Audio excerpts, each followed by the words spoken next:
Hello అందరికీ. ఈరోజు మన రెసిపీ వచ్చేసరికి ఫిష్ కర్రీ.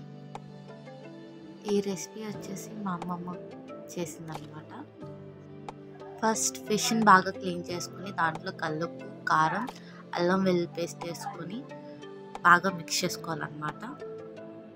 ముక్కకి బాగా పట్టించేలాగా మిక్స్ చేసుకోవాలి.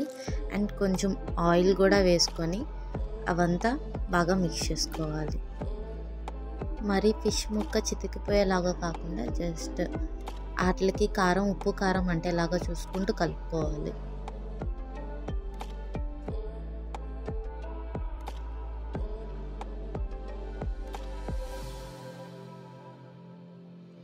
ఉప్పు కారం పట్టిన తర్వాత ఆనియన్స్, పచ్చిమిర్చి, కరివేపాకు మంచి ఫ్లేవర్ రావడానికి వేసుకొని అవి కూడా బాగా మిక్స్ చేసుకోవాలన్నమాట.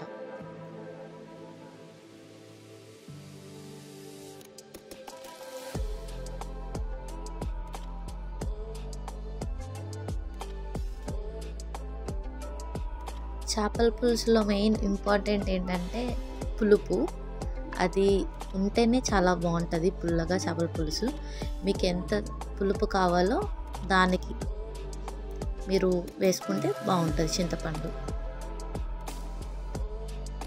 చింతపండు పులుసు వేసేసుకున్న తర్వాత గిన్నెతో అలా తిప్పేసి స్టవ్ మీద పెట్టేసుకోవడమే.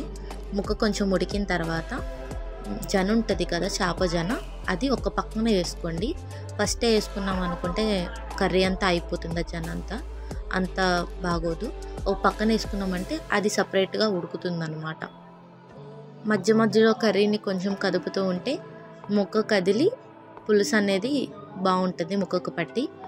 అండ్ లాస్ట్ కర్రీ అయిపోయిందనమాట. నేనేదో ట్రై చేద్దామని గరిటెతో అలా ఇలా అన్నాను కానీ ముక్క మాత్రం రావట్లేదు. గిన్నె అంతా చుట్టూరు తిరుగుతుంది. ఇంకెందుకులే అని పక్కన వదిలేసాను అనమాట. మా చేపల కర్రీ అయితే సూపర్ వచ్చింది.